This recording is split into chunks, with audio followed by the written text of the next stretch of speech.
from WBRN Radio and on the Bostonred Network. Numbers Man. This week in economics on the 20th of January 2019. Numbers Man here under my pseudonym known as Few, Bostonred Numbers Man. And for the open source report, just plain MA. But nonetheless, we are partnering with Cranston Analytics. And we've been doing this for about 20 years. Prior to that particular name change, we were operating at the time as what were we doing? Well, anyway, we went from analytics to a back about 15 years ago. We were a .com patterned after economics.com, and that was Mark Zanni's house. He, of course, was bought out by Moody's Analytics, and so now it is Moody's Analytics, and they do a very good job of analyzing the economy, and we set out to do that, working very closely with the Federal Reserve, getting that data.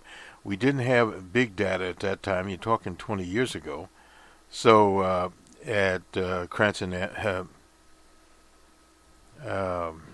almost had it there. Anyway, we had to rely upon what the Federal Reserve had, their beige books, and the Bureau of Economic Analysis. It was a little bit different. They were transitioning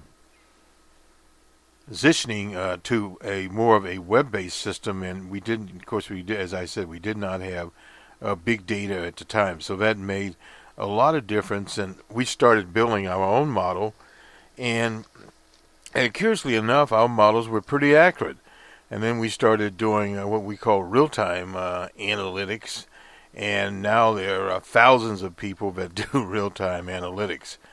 But nonetheless, we stay in the game, an attempt to be in the game. And so off we go on this day. We'll start with the shutdown, and we'll, in this broadcast, talk about the psychology of the market, and we have some numbers to back that up. The people at the University of Michigan, their latest figures out there, and also commentary from some analysts via the Reuters network. We'll look to them.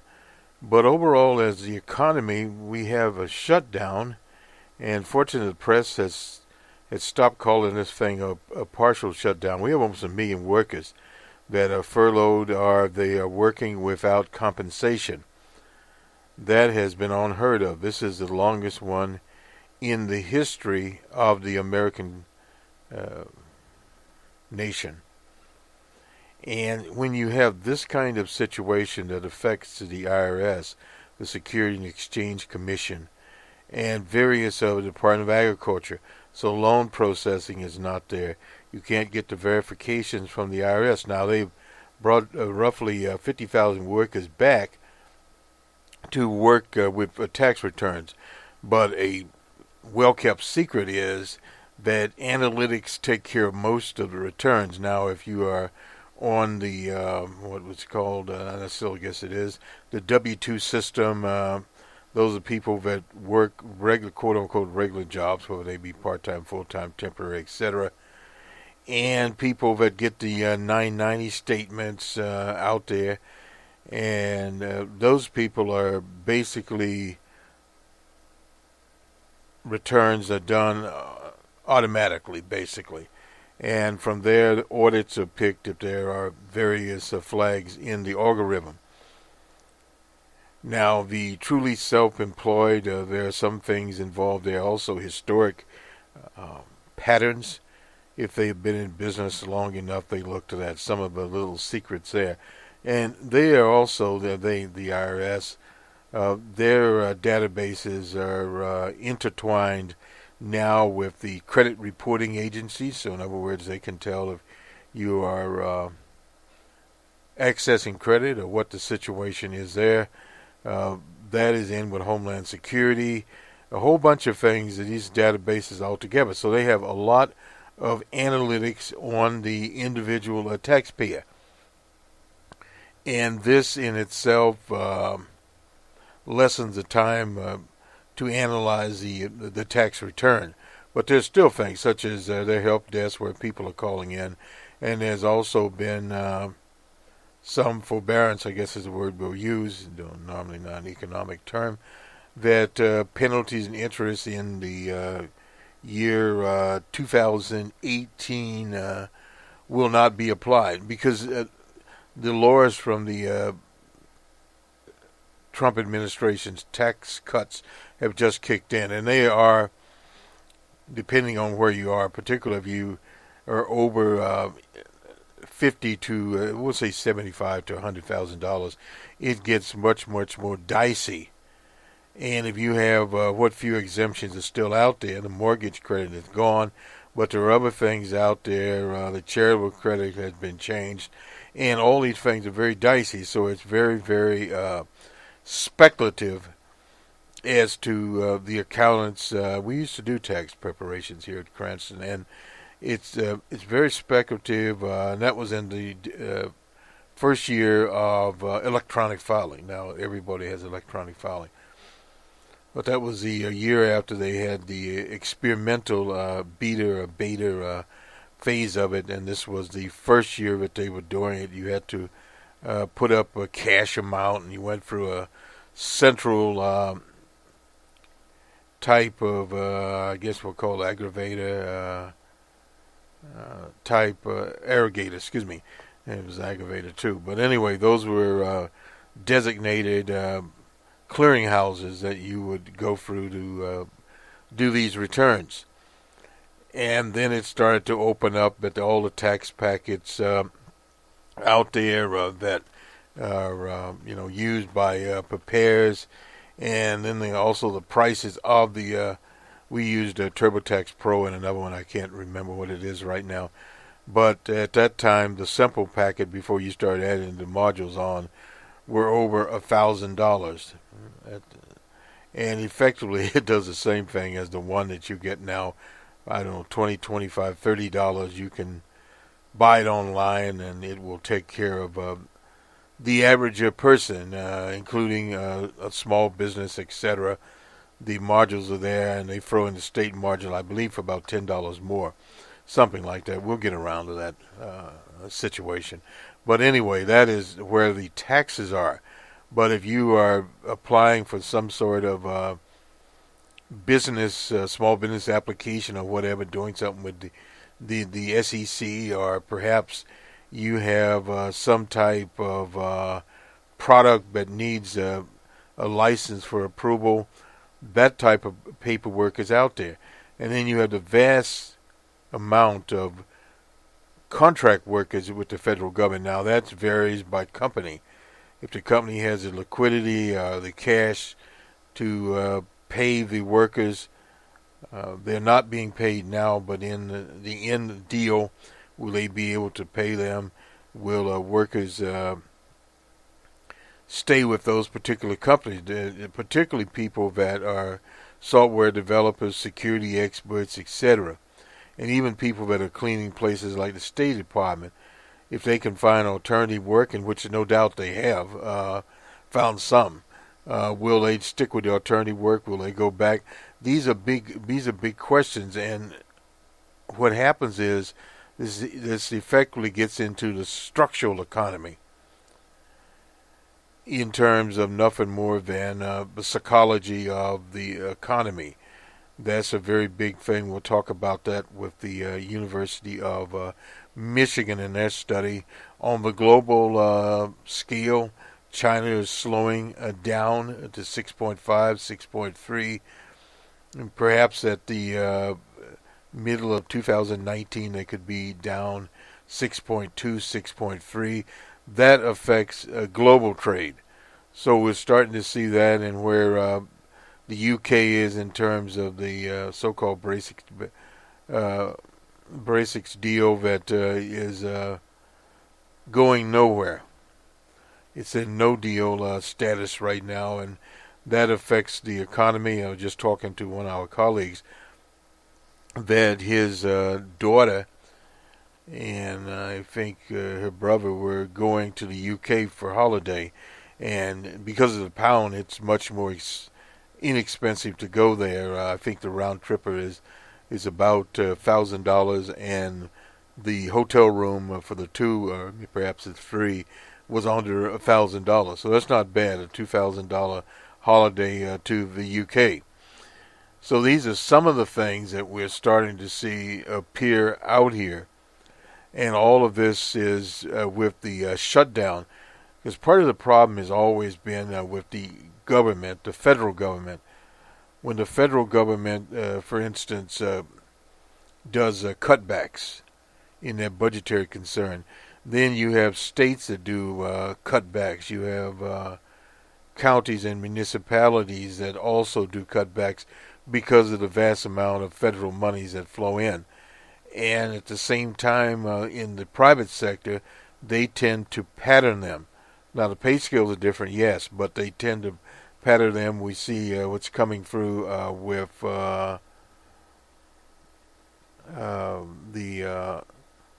automobile manufactured. In fact, we just got Tesla. We just got some information on them. They were high-flying, but their cars are expensive, and so they're not, as they say, flying off the showroom as they assume they would. So these are some of the things that are occurring, and all of these little so-called edge issues make their way into big data. Let's go now to the survey for consumers. This is from the University of Michigan. Well, we'll start this actually with doing the Reuters article, U.S. Consumer sentiment tumbled in early January to its lowest level since DJ Trump took over 2 years ago. Financial market volatility, fears of what could be. The drop in confidence reported there on the shutdown. This is from Reuters. DJ Trump has always taunted high consumer confidence. Well, that confidence was an artificially created confidence, so there's some problems there. While consumer sentiment remains relatively high, gathering dark clouds, as this article calls it, could make households more cautious about spending, leading to a slowdown, because over 70% of the economy is, in fact, a consumer base. This is the first concrete evidence, going to fall and fall hard on Washington if the shutdown doesn't end. This is from Chris Ruki, the chief economist at MUFG Fund in New York. It is going to be hard to see real GNP growth of more than 1 to 1.5% in the first quarter if consumer confidence goes on a buying strike, he called it, and we'll get to the numbers there in a minute, but this is basically where they are. Sometimes, sentiment amongst both households and businesses have been coming off of the so-called sugar high. That is from Harm Banholtz, the chief economist at UniCredit in New York, that were caused by the tax cuts. But historically, if you even go back to Reagan's tax cuts in themselves, the euphoria is in the campaigns. And when they talk about during the campaigning season a tax cut, and then when the tax cut is actually done by an administration, people have some anticipation, but that anticipation starts to vanish after the first paycheck or first tax cut. And obviously the reason for that is that money is already being allocated, period. The stock market rally, setting three major index on track for their fourth week of gains. The dollar rose against a blanket of currencies. They had the U.S. financial markets shrugged off fallen sentiment. Well, yeah, but that only goes so far. Manufacturing activity, which accounts for 12%, is slowing as some of the boost to capital spending from last year's 1.5 trillion package fades away.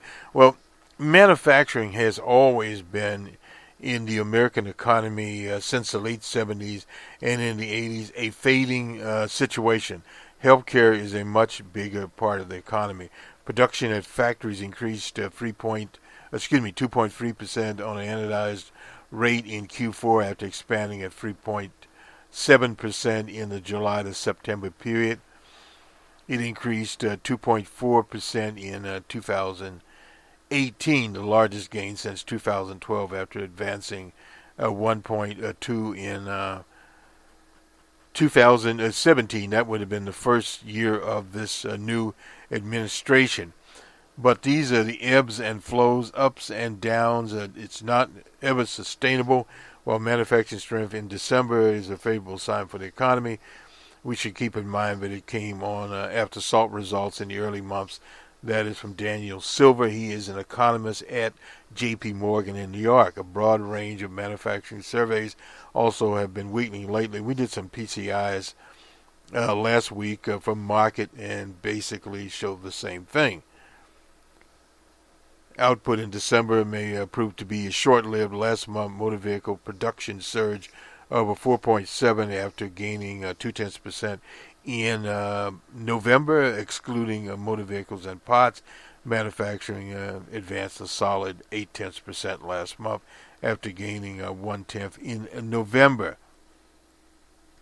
December's 1.1% surge in manufacturing output, together with a rise in mining production, offset weather-related drops in utilities, leading to 0.3% increase in industrial production.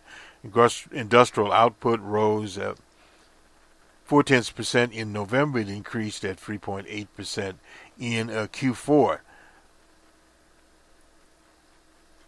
After notching a 4.7% gain in Q3. So in other words, the year, certain quarters of the year, actually you got more gain, and then you got to a little gain. And not mentioned here is the effects of tariffs. We will in this broadcast talk about the farm economy. We did it over on our political unit, Bostonred, so we're going to do some of it here. Out of Iowa and Nebraska, these are preliminary results for January 2019. The index of consumer sentiment in January at 90.7. In December it was 98.3. In January of 2018 it was 95.7, and a change in negative 7.7. Month over month and year over year, negative 2.5. From the current economic conditions at 110. In December they were at 116.1. In January of last year they were at 110.5. And the month-to-month change a negative 5.3, and year-to-year negative 0.5%. The index of consumers at 78.3. In December it was 87 there, and in last year it was 86.3. Month-to-month a negative 10%, and year-to-year a negative 9.3%. From Dr. Richard Kooten. He is the chief economist.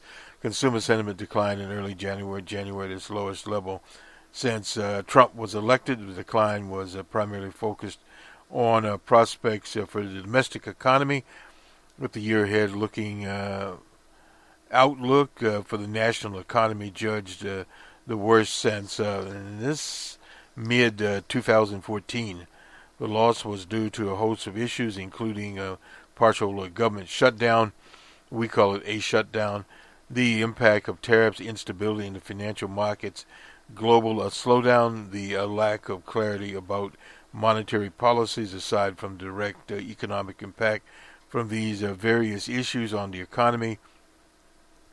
The direct effect meant that half of all consumers believe that events would have a negative impact on the Trump administration's ability to focus on economic growth, while the January fall-off in optimism is certainly consistent with a slowdown in the pace of growth. It does not yet indicate that the start of a substantial downturn in economic activity. It is a strength in personal finances that will continue to support consumption expenditures at a favorable level in 2019. Needlessly, consumers now sense a need to buttress their precautionary savings, which is typically done by reducing discretionary spending, evaluating jobs and wage possibilities, which were slightly weaker in early January and are critical to extending the current expansion. Well, yeah, very, very big problem here in terms of many of the jobs. You look at the types of jobs that were created. A bunch of part-time and temporary jobs, and at the same time, a number of cities had extended their minimum wage for the cities. A number of states have extended theirs. So in other words, as far as workers' pay, you've seen some advance there. And as I say, Amazon at $15 an hour, we'll be looking to see if Amazon does any layoffs in the near future. Tesla, of course, laying off I believe 7% of their people. This is from CNBC. Shrunk, cutting 7% of its workforce, and it took a big hit. At the end of the week. Cut 7%. This is Elon Musk, and in the workforce ordered cost cuts as the company prepares to rev up its production. Boosted margins as it is closer to releasing the long-awaited $35,000 Model 3. According to the chair, Tesla, Musk said an extremely difficult challenge in making these products competitive alternatives to traditional vehicles, adding that he expects Q4 to come in slightly lower than Q3. There's no doubt about that. That is a kind of an interesting situation that people that would normally buy the $35,000 vehicle are not buying it. From Oppenheimer, Richard Russell agrees the Tesla job cuts, but isn't bullish on what they've accomplished. The reduction in force that should have been anticipated. This is very similar to what we saw in the front end of the Model S, where they had some aggressive hiring and additional staff to make the rump successful. Today we're seeing them pare back that, and it is a non-union operation there. The current iteration of Model 3 is not enough to keep Tesla growing. Well, Tesla is in a number of other businesses, but yes, there are some difficulties here where we're going to see pressure on stock today as a copy-paste expectation of Q4 through 2019 needs to be reset, even though Tesla might be healthier now than at this point in 2018. The challenge in front of them are many. The early days, who's going to win this electric vehicle, and are you going to get a lot of new entrants coming in? And that is one of the things that happens in a modern capitalist economy, particularly in the global economy. More people will come in. You have to conclude that 90% of the reservations that have been built up over the past year are folks that wanted the standard battery version of the vehicle, which is the standard version battery, which is $35,000. This version does not yet exist, and with the federal VI credit being phased out, and that's another thing. Other credits start to expire. We are going into Q2.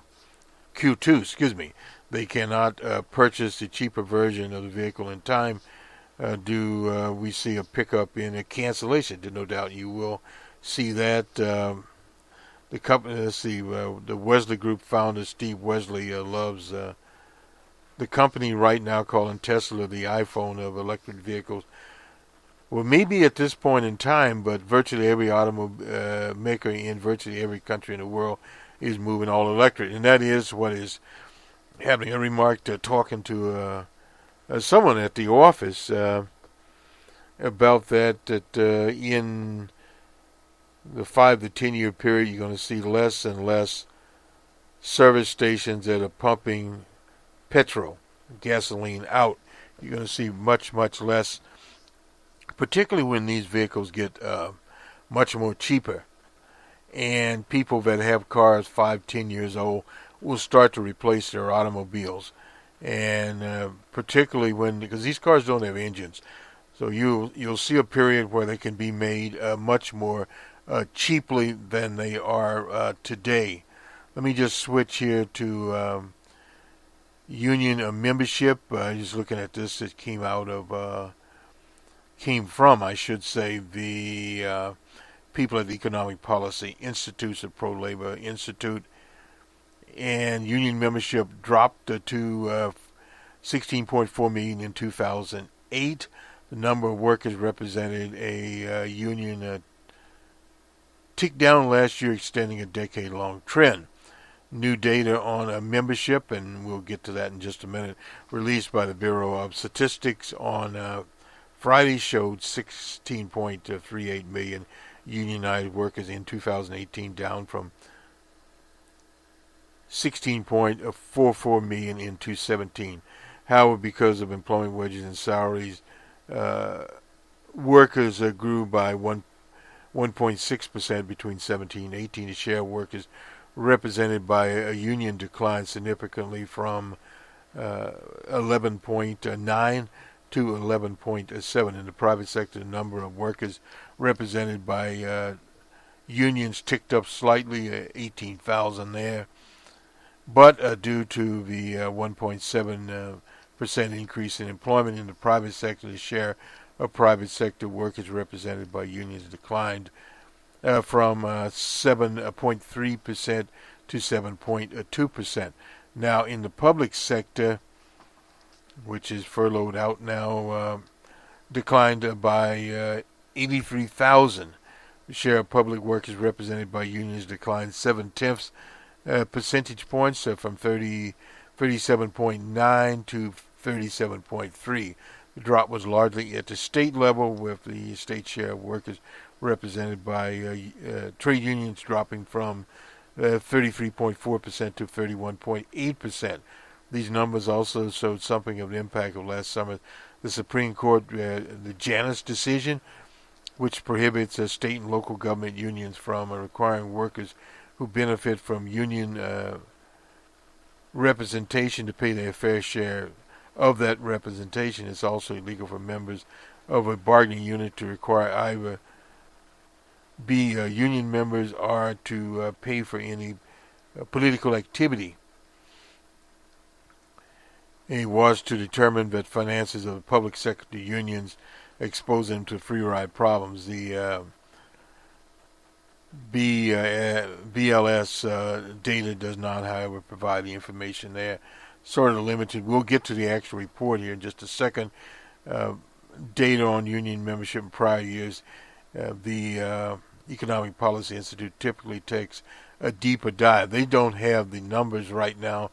The current population survey used that a lot on the political side. Public microdata files have been delayed. One of the problems with the shutdown, the workers at the Bureau of Labor Statistics are actually off. This information is coming out of the Department of Commerce. Let me go to it. This is released on Friday the 18th, and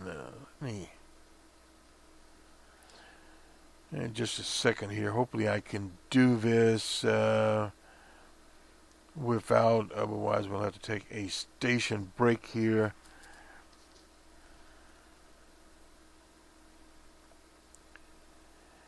And go to the PDF Um, let's see.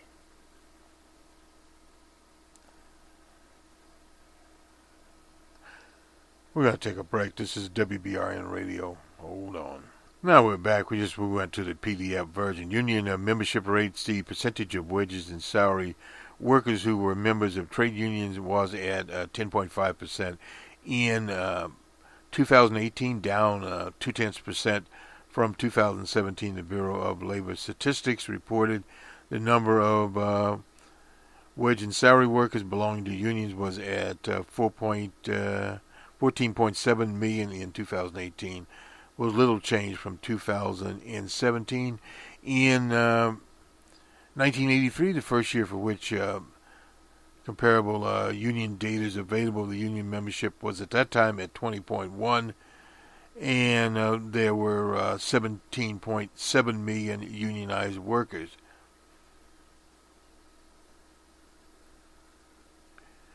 The data on union membership were collected as part of the current population survey, a monthly sample of about 60,000 eligible households that obtain information on employment and unemployment amongst the nation's civilian non-institutionalized population age 16 and over.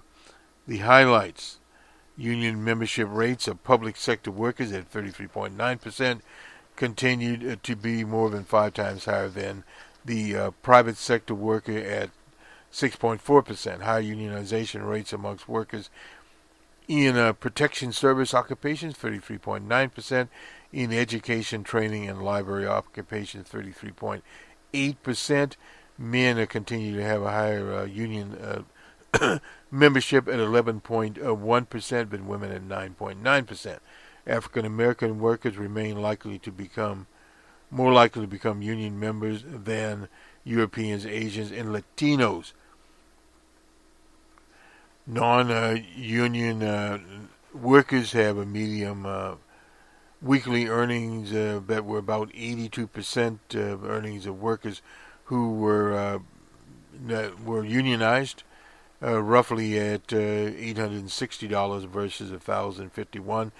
These comparisons of earnings in this release are on a broad level and do not control for factors that imported in earnings. Amongst the state, Hawaii and New York have the highest union membership rates at 23.1% and 22.3% respectively, while North and South Carolina have the lowest at, and that is very unfortunate, 2.7%.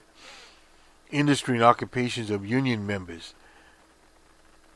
In 2018, 7.2 million workers in the public sector belonged to unions, compared with 7.6 million workers in the private sector. Union membership for both public and private sector workers edged down in 2018. The unionization rate in the private sector, 6.4%, remains substantially below that for public sector workers at 33.9%, while public sector the unionization rates was the highest in local government at 43.3%, while which employs many workers in heavy unionized occupations. And this is a very important figure here: police officers, firefighters, and teachers. Private sector industry with high unionization rates include utilities, 21.1%, transportation, warehousing at 16.7%, and telecommunications, even with the landlines down and the mobile phones up, at 15.4%. Low rates occur in finance, 1.3%, food service and drinking places, 1.3%, professional and technical services. This includes the Googles and various people, 1.5%. Amongst occupation groups, the highest unionization rates were in a protective service occupation, that includes police officers, etc., at 33.9%, and in education, training, and library occupations at 33.8%. Unionization rates were the lowest in farming, fishing, forestry, only 2.4%. Sales and related occupations, 3.3%. Computers and math occupations at 3.7%. In food preparation related occupations, 3.9%. Selected characteristics of a union member continue to be higher for men at 11.1% than for women at 9.9%. The gap between these rates have narrowed considerably since 1983. While rates for women and men were 24.7% and 14.6% respectively.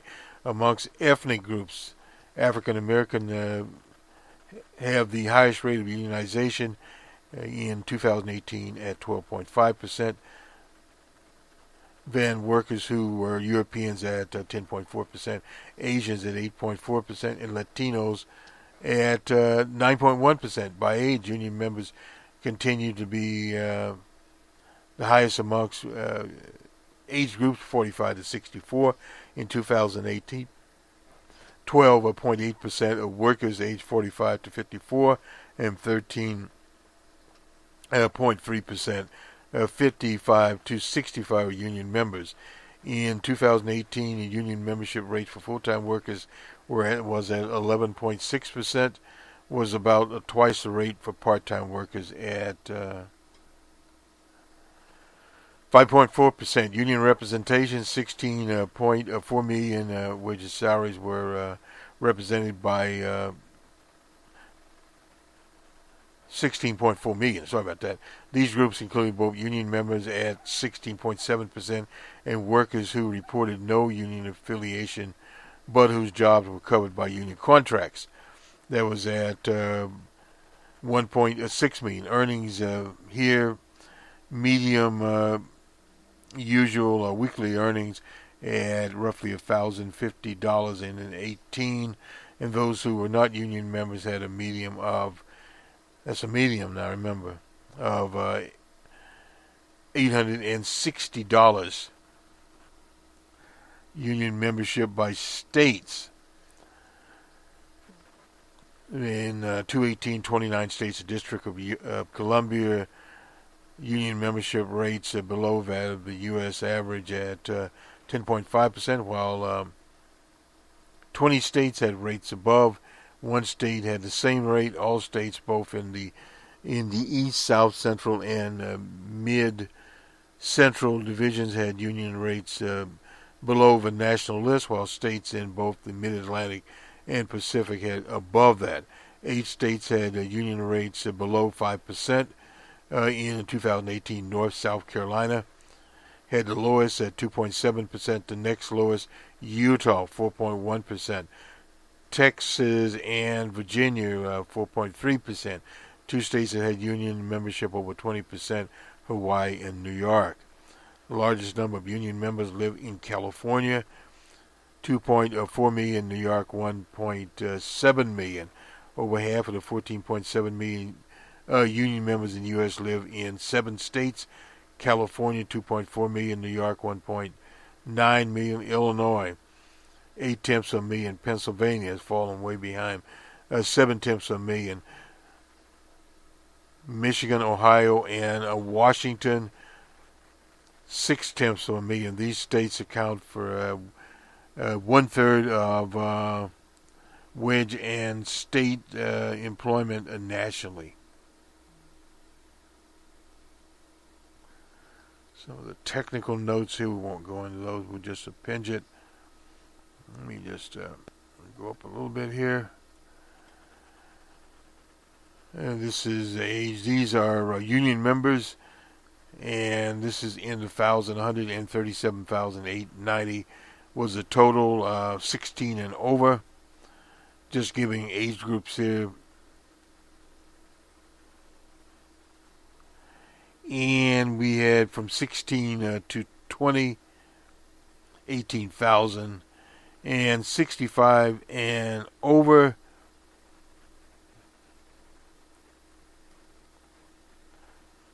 600,000, and the large group, 22,000 at 55 to 64. And if we look at the total of percentages, 16 and over was at 10.7%. We go down 65 and over at 9.4%. Just some of the numbers here. We're just looking at them as we come out here.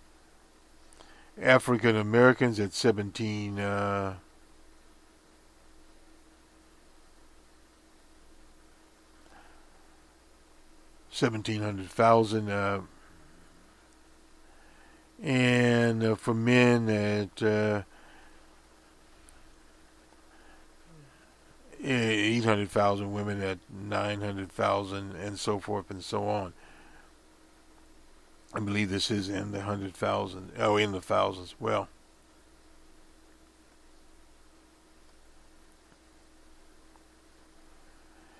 and with Asians, 800,000 here. Medium. What's this? Salaries. We talked about that before. 16 over. This is for non-union members at $860. 1,041 for union members. And this was in. Oh, that was 2017. 2018. It went up slightly for non-union members at 886. So yeah, so 20. Not very much. And roughly $10 for union members is what you got in terms of salaries here.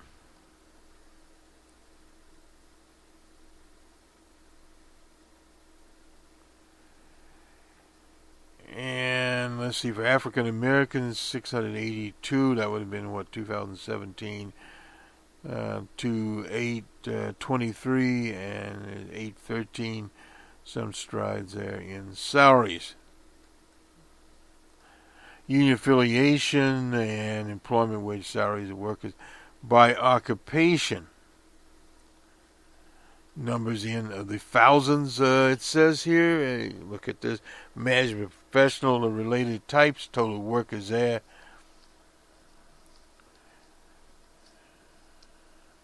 Is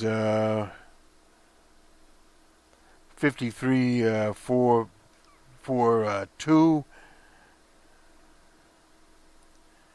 In management, this is 26.7 and 13 point management occupations there.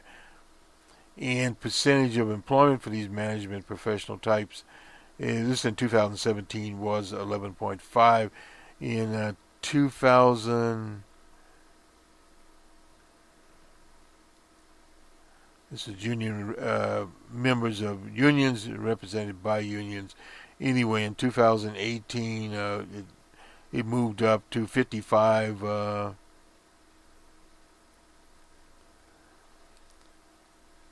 258, and with union members it was 613. That was there, and let's see, yeah, it was about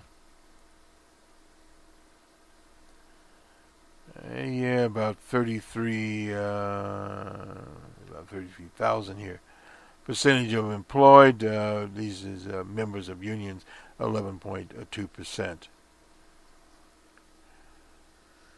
So education and training, we're just looking at a few of the, let's get healthcare here.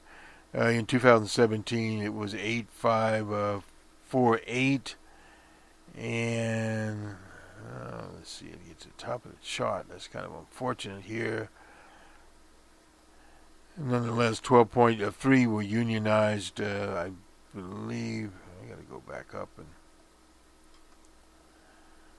and union members and represented by, okay. This is in 2017. Let's get back to healthcare professionals. Was 12.3 and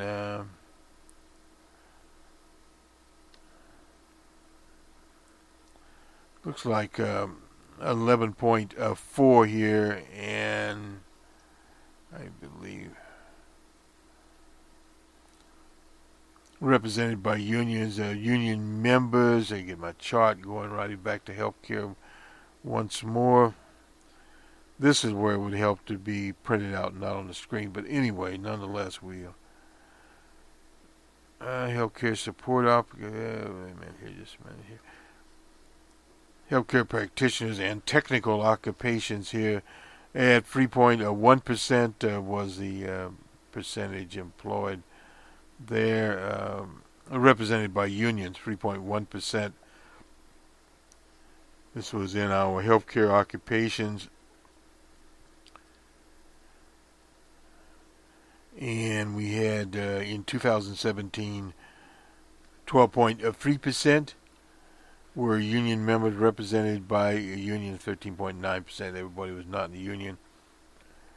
And if we go to 2018, percentage employed there, 6.6%. It was 6.8% in 17.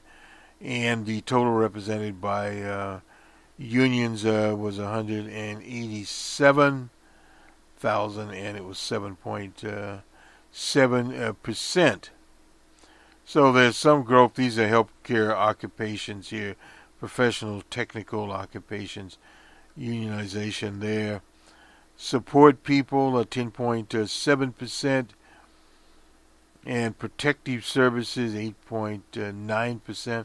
A lot of those people are unionized, and that begs, for many of the so-called unionized people, is what happened out in Chicago, etc.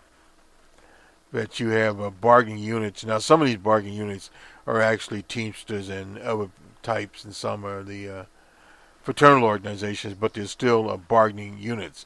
Sale and office occupation, 7.2% there, and it'd be sparsely little union occupations with these people. Transportation type occupations, moving, 14.3%. Production occupations, 12.8%. And if we look at industry, we looked at some industries prior to this. Incomes, excuse me, 2017. This is a medium weekly income full-time workers, salaried workers by union affiliation occupation.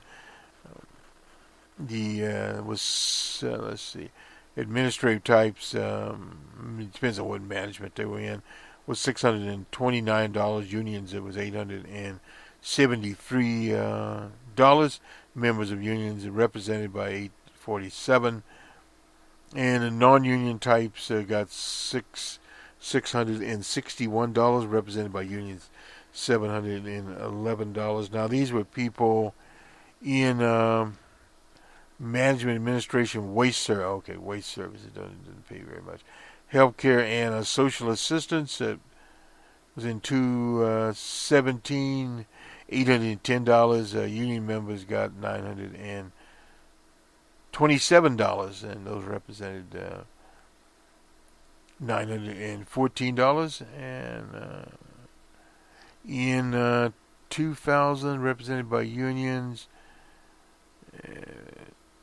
$921, and non-unions $813. So roughly $100 more if you were in the federal government. The total there was $1,176. That was the compensation. Union members, $1,138, represented by unions. Unions, $1,146. This is the federal. And a federal worker, this is the average weekly, $1,094 and 936.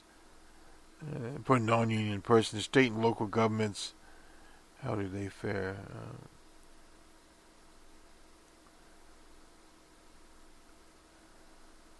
$916. This is in 2018. State governments and local governments a little less, $859. We've done this before here and looked at state, local governments, where they were in respective to union affiliation, wage, salary workers by states.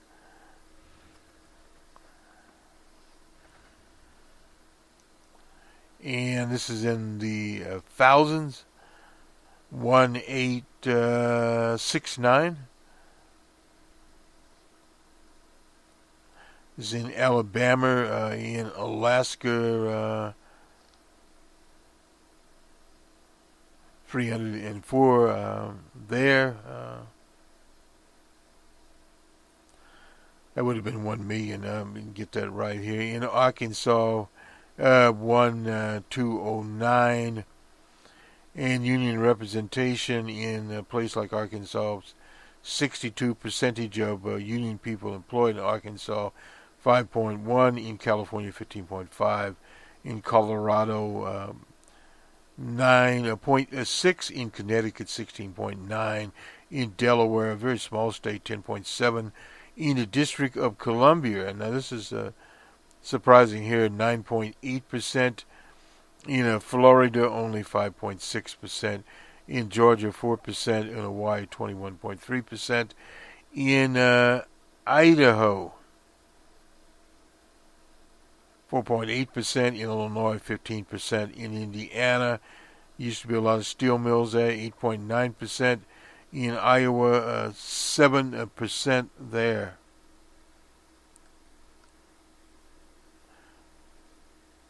And let me... Kansas, 7.8%. Now, this is 2017. I won't spend a lot of time there. Let me just go to the recent figures in...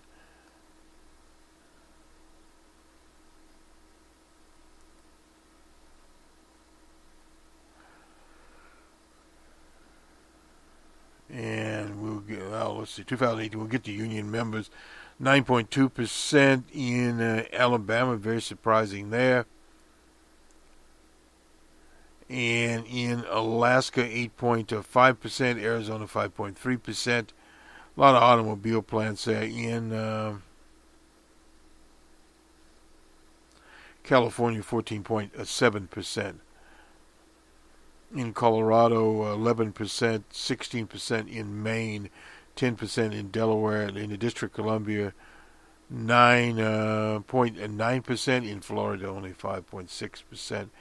In Georgia, 4.5%. In Hawaii, 23%. I won't get every state in here, but we'll get some. In Illinois, 13.8%, Indiana 8.8%. This is in 2018. In Kansas, 7.7%. In Iowa, in Kansas, 7%.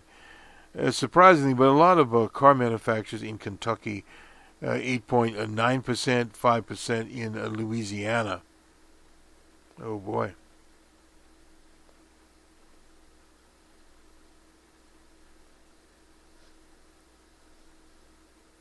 12% in Maine, 11% in Maryland, in the Commonwealth of Massachusetts, 13.7%.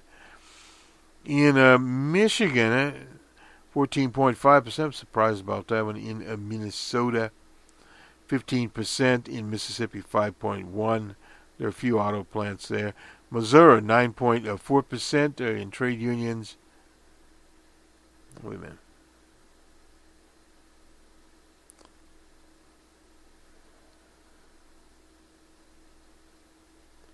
Montana, 11.8% on surprising there. Nebraska, 6.6%. In New Hampshire, 10.2%. In Jersey, 14.9%. New Mexico, 6.8%. In North Carolina, 22.3%. In... Wait a minute here. That's in New York, sorry about that. North Carolina, 2.7%. In North Dakota, 5.2%. Ohio, 12.6%. Oklahoma, 5.7%. In Oregon, 13.9%. Pennsylvania, 12.6%. In Rhode Island, 12.6%. A very small state. Or in Pennsylvania, sorry about that. In Rhode Island, 17.4%. South Carolina, 2.7%. South Dakota, 2.6%. Tennessee, very low, 5.5% in Tennessee.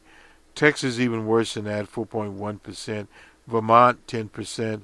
Virginia only 4.3%. West Virginia, wait a minute, hold on. Virginia, Washington State 19.8%. West Virginia 10%, very surprising there. Wisconsin, after Boss Walker, 8.1%, and finally Wyoming 6.5%. Very surprising situation there. That does it for that part of it. Let's very quickly look at the farm economy while we are here. The U.S. ongoing tariff dispute with several trade partners has been and continues to contribute to contributing factor to agriculture's deteriorating financial condition in 2018. This is from the Nebraska Farmers Bureau. The impact of these retaliatory problems here, an estimated $1 billion.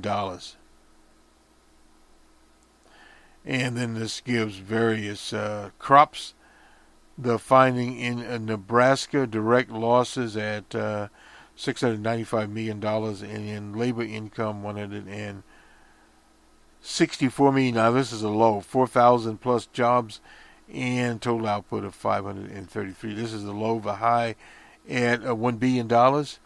Labor cost lossage at $242 billion, and in terms of jobs, almost 6,000, 5,997.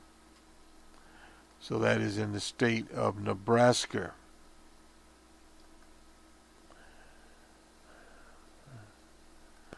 I don't have the Iowa one here, but I thought I did. But anyway, this gives you an idea of what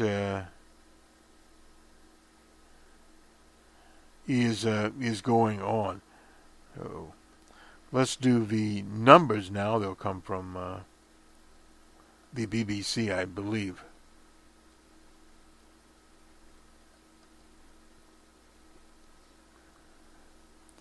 Big article here on the BBC. What does China's slowdown, mean for the UK?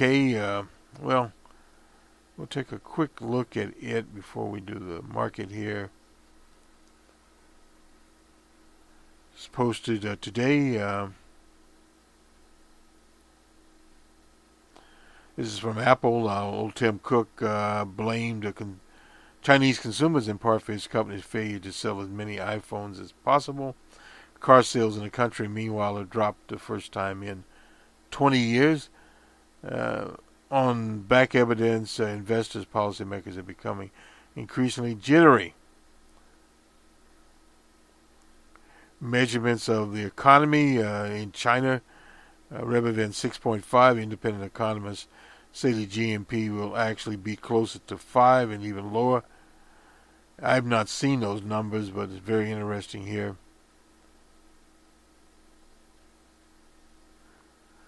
Let's see. It's a form of cheaper. It could be as low as 1.7. It would be not very good.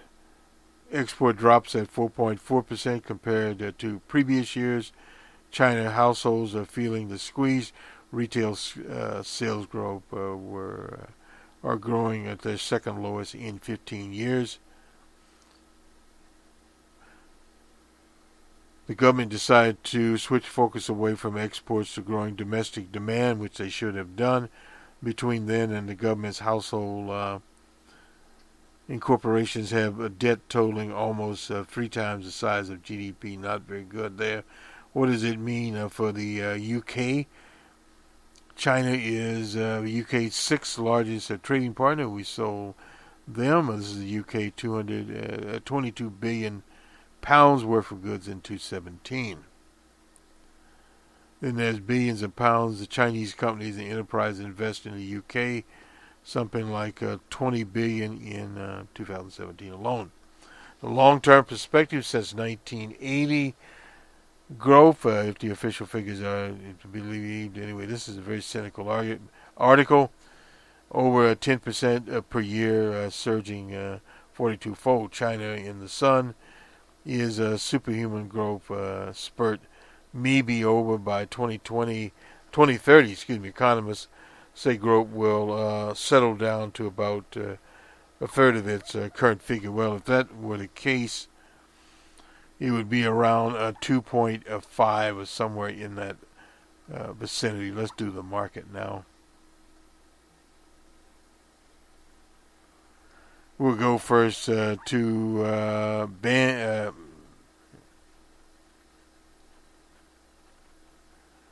we'll do the Hang Seng first. Hang Seng at 1.25.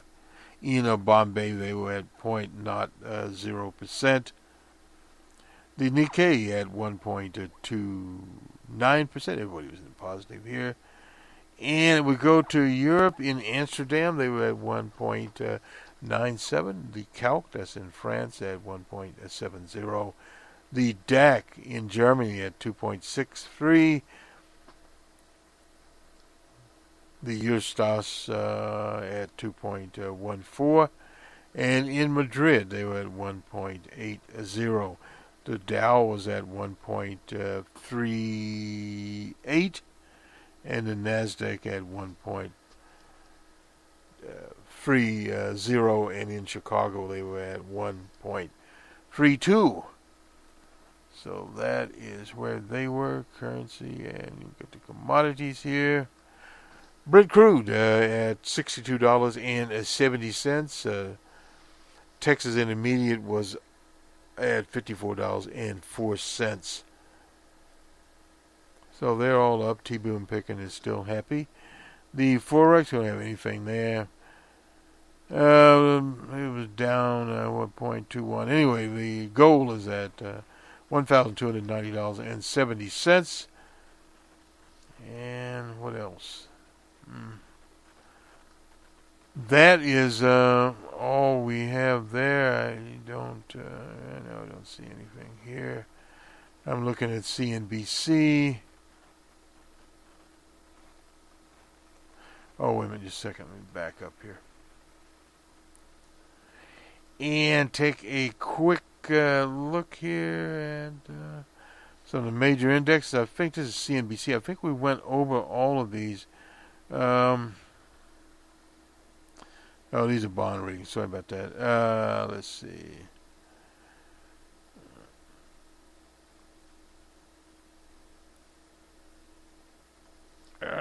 Do we have the Russell here at all? Maybe we don't have the Russell. Yeah, the Russell 2000. Get them in here quickly. At $1,482.05, plus 15.25 there. That is the Russell 2000. So that's where they are. We give the Russell 2000 occasionally here when we can find it hanging out here. Some of the Asian markets, let's see, we missed some that, let's see.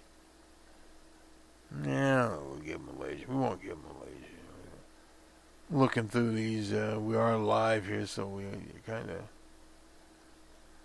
we'll take a quick look at Caracas, where they are today. A negative 119.69. You would sort of expect that in Caracas. Caracas stock market at 5836.5, and that's a negative 2.2%. So we pretty much have that going here. Nothing new from that.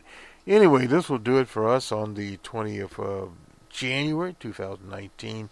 This has been This Week in Economics on WBRN Radio and the Bostonred Network. We partner with Cranston Analytics. We've been doing that for a very, very long time. And in summary, well, stay tuned on the U.S. economy. Q1 will not be a stellar quarter. Consumers have, as they said, we always say in closing, definitely have their eye on the prize. And we had some numbers finally here for the holiday shopping season, and they sort of I don't have my cheat sheet with me now, but they were okay. But one thing to remember in the retail sector, some retailers done better than others, or did better than others. And the Sears conglomerate is not closing. They had roughly 60,000 workers to lay redundant, over 500 locations.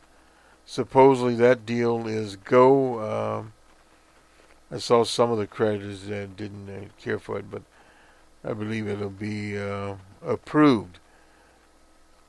But at the same time, and a lot of buts here, some of the other retailers did not do as well as they should.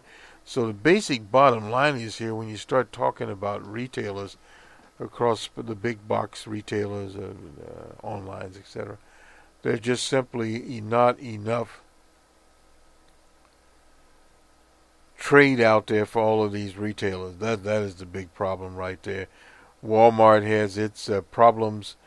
There are rumors that Amazon, I believe it was Amazon, could buy the Target to get more store footprints. But as you see the global economy, particularly China and other places, slow down, then these retailers are more and more dependent on the U.S. economy.